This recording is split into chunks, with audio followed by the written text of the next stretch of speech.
What's commerce without a little Woo? Our WooCommerce integration allows you to connect Unleashed with your store for fast, regular updates to your stock availability, accurate sales margins, and centralized sales figures. Let's take a look at what you need to know before and during the setup process.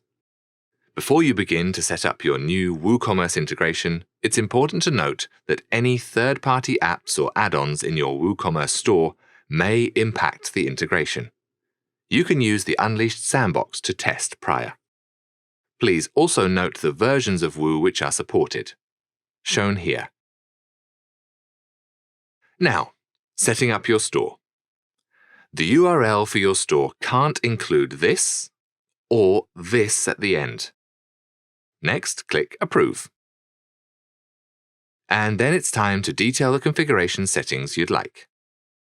You'll need to decide where your stock on hand count comes from, which Unleashed customer you'd like to set to host your guest orders, the warehouse you'd like orders from WooCommerce to go into, and the status of your sales orders. Once you're done, click Save. From here, you can find the Data Management tab to manage your integration. Choose a start and end date, click Find, and missing orders will be listed.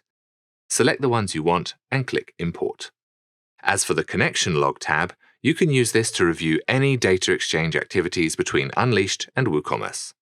If you already have a WooCommerce API set up and are unsure which will work best for you, please don't hesitate to contact our team. And don't forget, you can always head over to support.unleashedsoftware.com for in-depth guides and all details of the integration. Thanks for watching.